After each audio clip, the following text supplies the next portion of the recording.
మిత్రమా, ఒక వ్యక్తికి తాను బయటికి వెళ్ళినప్పుడు ఎదురయ్యే ప్రతి మనిషికి నమస్కారం చేసే అలవాటుంటుంది.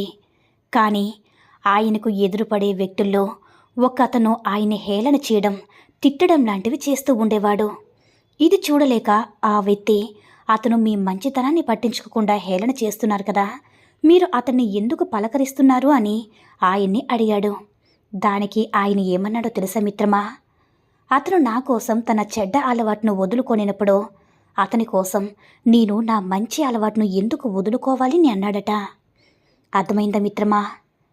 ఒక ఉపాధ్యాయుడు ఒక విద్యార్థితో చెప్పాడు, దేవుడు ఎక్కడ ఉంటాడో చెప్తే నేను నీకు 10 రూపాయలు ఇస్తాను అని.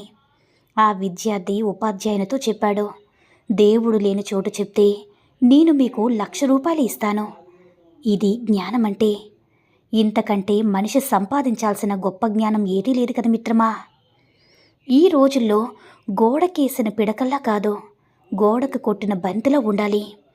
ఇంకొకడికి నచ్చినట్లుగా బ్రతకడానికి నువ్వు బానిస కాదు మిత్రమా. నీతో ఎవరు ఎలా ఉంటే నువ్వు కూడా అలాగే ఉండు. విలువనివ్వని మనుషులకు విలువనిచ్చి నీ విలువను తగ్గించుకోకునిస్తమా.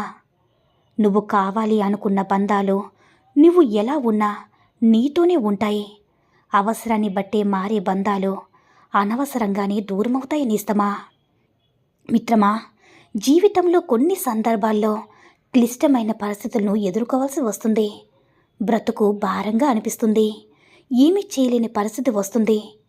అప్పుడు మనం వెతకవలసింది సహాయం చేసే చేతుల కోసం కాదు, మనలో ఉన్న శక్తి కోసం.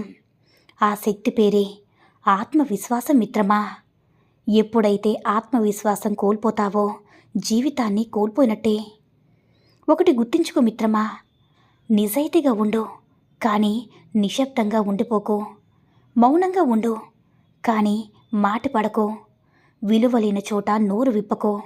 అవసరం ఉన్న చోట నీకోసం నువ్వు వాదించుకో. మన కోసం ఎప్పుడూ ఎవ్వరూ రారని గుర్తించుకోనిస్తమా. ఒకటి గుర్తుపెట్టుకో మిత్రమా, అందాన్ని పెంచుకుంటే కెమెరాలో బంధించి ఆనందిస్తారు. ఆస్తిని పెంచుకుంటే గంధపు చెక్కల్లో తగలబెడతారు.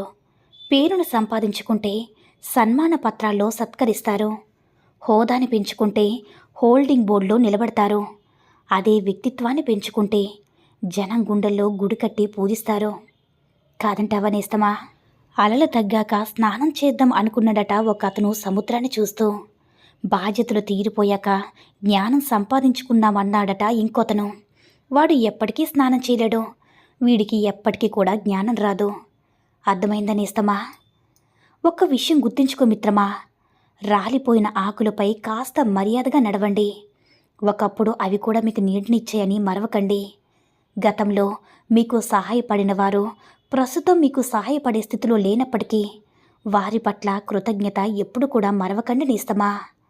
బుద్ధి లేని వాడితో వాదించడం అంటే మన చెంప మీద వాలిన దోమను మన చేత్తోనే కొట్టుకోవడం లాంటిది. ఎన్నిసార్లు దాన్ని కొట్టి చంపాలని చూసినా అది చావదు సరికదా. మన చెంపల్ని మనమే చావ వాయించుకున్నట్టు ఉంటుంది. విషయ పరిజ్ఞానం లేకుండా కొందరు వివేకవంతులమన్నట్టు వాదనకు విజిలేస్తుంటారు.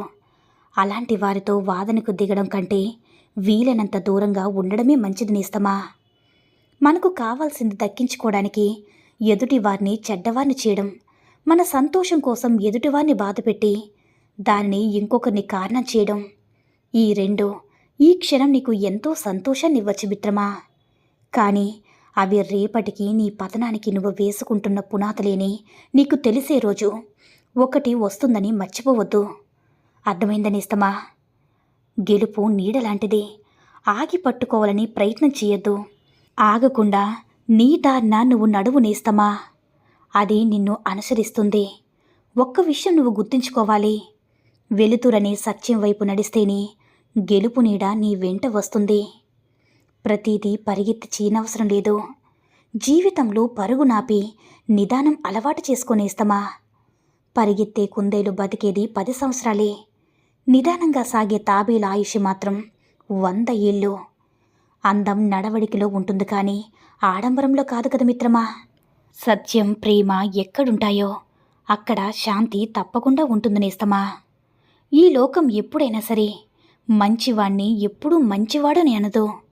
మంచివాడిగా నటించేవాణ్ణి మాత్రమే వీడు చాలా మంచివాడని అంటుంది. మంచితనాన్ని గుర్తించే మంచితనం చాలామందికి ఉండదు నేస్తమా.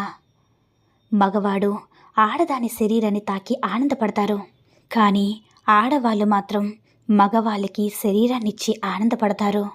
వాళ్ళు ఖాళీగా ఉన్నారని కాలు జారడం లేదు, నువ్వు మంచివాడిని నమ్మి మనసు జారుతున్నారు అంతే మిత్రమా.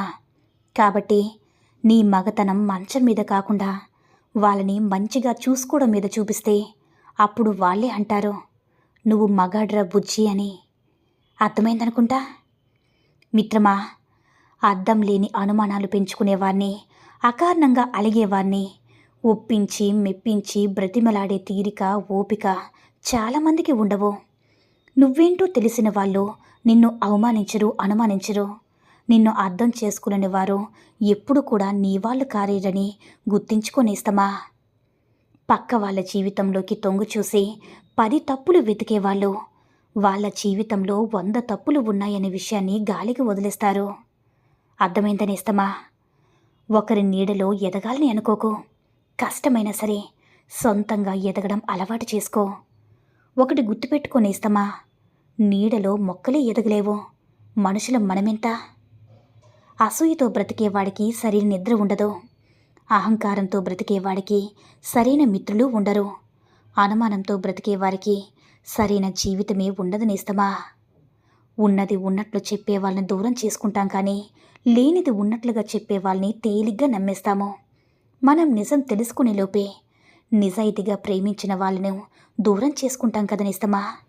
చనువు ఎక్కువైతే చులకన తప్పదు, దగ్గర ఎక్కువైతే దూరం తప్పదు, నమ్మకం ఎక్కువైతే ద్రోహం తప్పదు, ప్రేమ ఎక్కువైతే బాధ తప్పదు, ఆశ ఎక్కువైతే దుఃఖం తప్పదు నేస్తమా. అన్ని రోజులు మనకు అనుకూలంగా ఉండవు. మనది కాని రోజు మౌనంగా ఉండాలి. మనదైన రోజు అన్నింటికీ సమాధానం దొరుకుతుంది నేస్తమా. తమ ఆలోచనలు ఇతరులతో పంచుకోవడం, ఎదుటివారి మాటకు కూడా విలువనివ్వడం అలవాటు చేసుకుంటే జీవితంలో ఉన్నత స్థానానికి చేరుకోవచ్చు నేస్తమా. ఇప్పుడు రోజుల్లో సున్నితంగా ఉంటే అస్సలు కుదరదు. మనతో ఎవరు ఎలా ఉంటే మనం కూడా వాళ్ళతో అలాగే ఉండాలి. అవునా నేస్తమా. రాయిని చిక్కితే శిల్పమవుతుంది, అద్దాన్ని చిక్కితే ముక్కలవుతుంది. మనిషికి ఓర్పు చాలా అవసరం మిత్రమా. ఓర్పు లేకపోతే ప్రతి చిన్న విషయానికి చతికిల పడిపోతాం. నేర్పు లేకపోతే ఏ పని సరిగ్గా చేయలేము. అందుకే మనిషికి ఆస్తి అంతస్తుల కంటే ఓర్పు, నేర్పు, సహనం ఉండడం చాలా ముఖ్యం నేస్తమా. అర్థమైందనుకుంటా మిత్రమా. భర్త ముందు భార్య ఎప్పటికీ ఈ 3 పనులు చేయకూడదు. 1. తన కుటుంబ సభ్యుల ముందు భర్తను చులకన చేసి ఎప్పటికీ మాట్లాడకూడదు. 2. ఇతరుల ముందు భర్తను ఎప్పుడూ అవమానించకూడదు. 3. భర్త పరువు పోయే పనిని భార్య ఎప్పటికీ చేయకూడదు మిత్రమా. కాదంటారా? ఈ సూక్తుల్లో ఏ సూక్తి నచ్చిందో కామెంట్ చేయండి. ఈ వీడియో నచ్చినట్లయితే మరిన్ని వీడియోస్ కోసం మన ఛానల్ని సబ్స్క్రైబ్ చేసుకుని మాకు కొంచెం సపోర్ట్ చేయండి.